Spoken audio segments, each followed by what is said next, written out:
So, Al, what I hear you saying is that you'd like to be able to help your family, you'd like to be able to help Deb, but you're a little unsure how to do that at this time. Mm-hmm.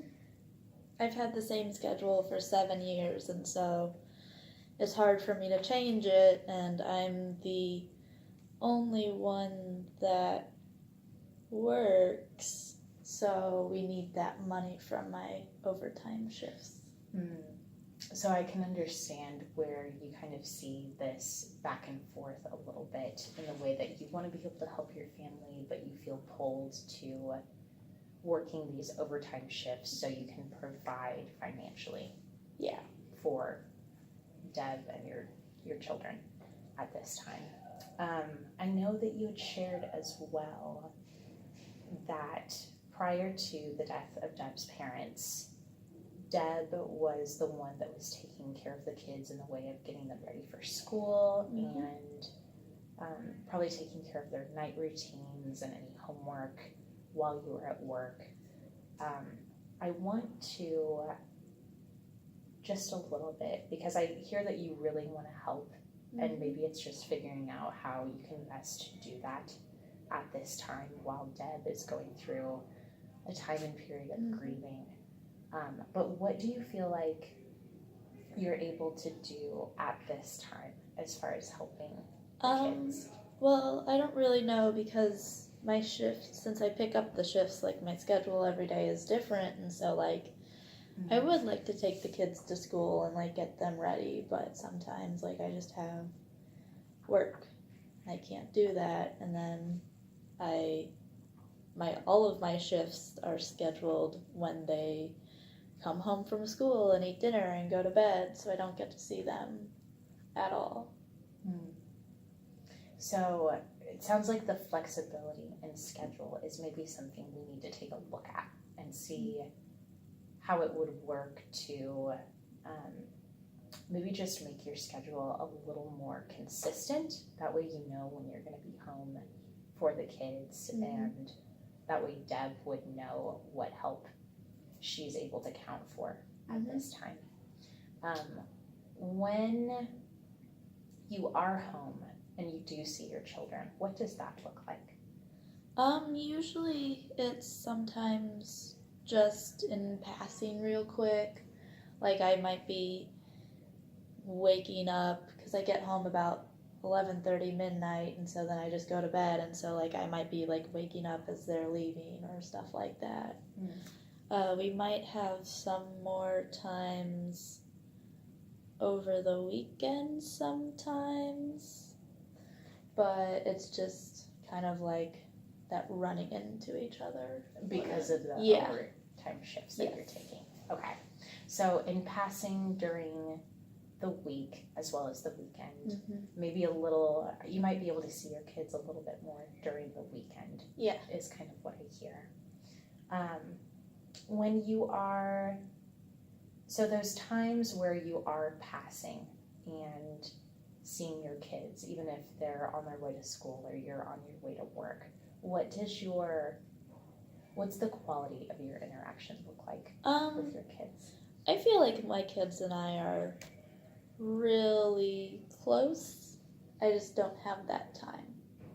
Okay, good. And what does close look like to you at this time?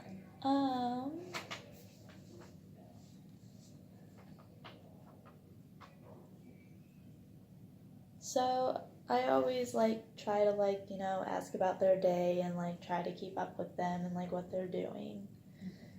And I always tell them I love them if I see them and stuff like that. Yes. So you know actively what your kids are seeing throughout their day and kind of what their school day looks like, or what their weekend day looks like, what friends they're hanging out with. And I can see that you're making a conscious effort to be able to connect with them. If in your ideal world, what would you like to see your relationships look like with your kids? It would be nice just to have at least one day to be with them and go places with them, not to have that kind of that pull of needing to be in other places is what I think I hear you saying. Okay. And I'm sure too, from your kids' standpoint, they would love to be able to know that they do have your full and undivided attention. And I can see that you're wanting to give that, certainly. So it sounds like we really just need to figure out how we can make that a feasible option for you within your week. Okay. So maybe that's something we can look at a little bit later. I want to also check in and see with you what your relationship with Deb looks like at this time. Because I can imagine that it's probably a little bit different just during this time that she's grieving over the death of her parents. And we are close. I just don't know how I can help her since I'm never there. That there's been that kind of disconnect. Okay. And has Deb shared with you at this time what she feels like would be helpful or would be beneficial? No. Okay.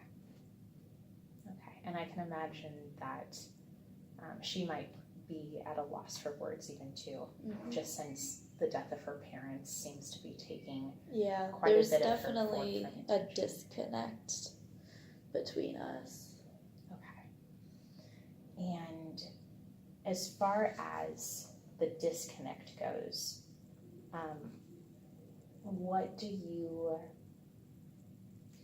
what would it look like to you if you were connected to Deb? So before her parents passed, we would kind of be on the same page, and it would be with me and the kids where I know what's going on and I know all of that, but that hasn't been happening. She just is in bed all the time, and we don't really have those talks anymore. So I hear that you guys do have the capacity for that connection, though. It's been something that's been living and breathing before. It sounds like we just need to get you guys back to that place necessarily, which might take a little more work just because the death of Deb's parents is kind of an immediate thing that's happening at this time.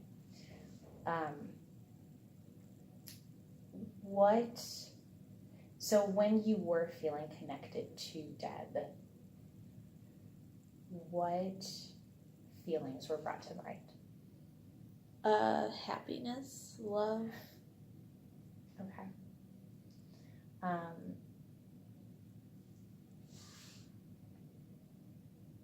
And I can imagine that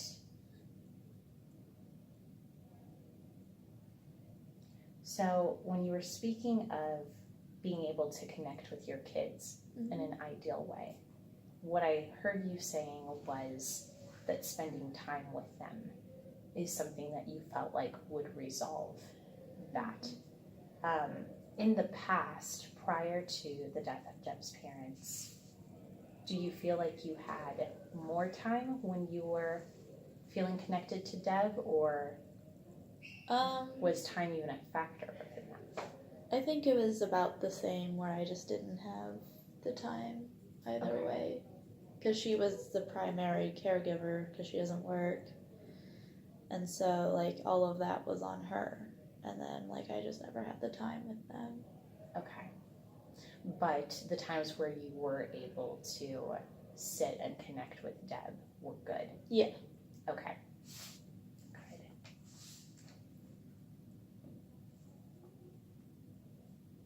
I know that you stated wanting to feel close to Deb. What do you feel like is something that could help you get to that point? Just having probably just with the kids, a one day we're just together talking, connecting, and not just even when we are home, she's just in bed and I'm watching TV, and there's no we're miles apart. Yes. Well, and I want to be able to respond to that because I'm sure that it's taken a little bit of a turn just in what your relationships with your family have looked like as a result of Deb's death. So I'm sure that everyone's probably just doing the best they can to cope with your loss right now, or with this loss that's taking place. So that's a very normal thing. That's a very normal thing to feel a little disconnected, to feel a little bit at loss in knowing how to be able to best comfort one another and be there for each other. So I think you guys are certainly putting forth a lot of effort, just figuring out how to best do that or refine kind of what it looks like to be there for one another is maybe the next step that you'd like to take. Yeah. So